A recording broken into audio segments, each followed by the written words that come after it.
تسجيل السياحة في مسار التنمية المستدامة وضرورة وضع رؤية واستراتيجية شاملة تجمع بين السلم والأمن واستمرارية السياحة. رؤية تهدف الجزائر لتحقيقها بالتعاون مع المنظمة العالمية للسياحة وفقا للاتفاقية الموقعة بين الطرفين، تقضي بتدعيم القدرات الإحصائية للمنظمة العالمية للسياحة في الفترة الممتدة من 2016 إلى غاية 2018. واليوم إبرام اتفاقية ما بين الجزائر والمنظمة العالمية للسياحة التي تهدف إلى تنظيم ورشات وملتقيات هامة بمدينة وهران بالجزائر خلال سنوات 2016 2017 و2018.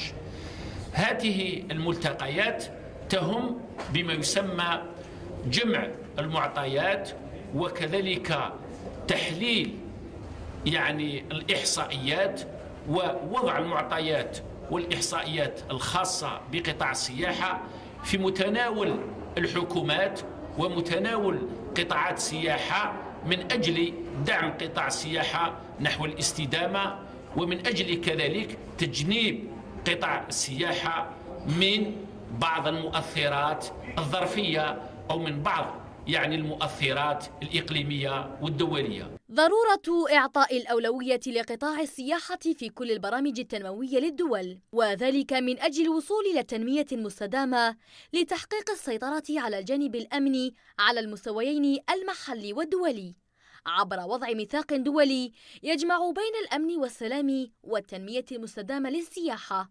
هو موضوع الملتقى الدولي المشترك بين المنظمة العالمية للسياحة، الجزائر ودولة مالطا، تحتضنه الجزائر شهر نوفمبر المقبل بولاية قسنطينة.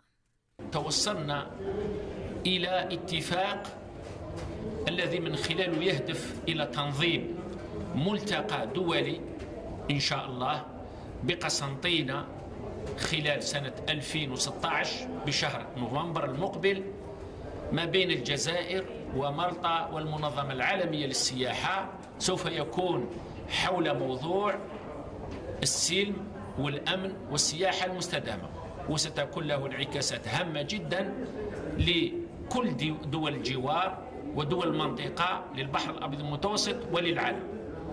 ناهيك كذلك من خلال هذه الإحصائيات والمعطيات كذلك نعمل على تحييد كل الظروف التي من شأنها تدفع بالسياحة نحو الاستدامة.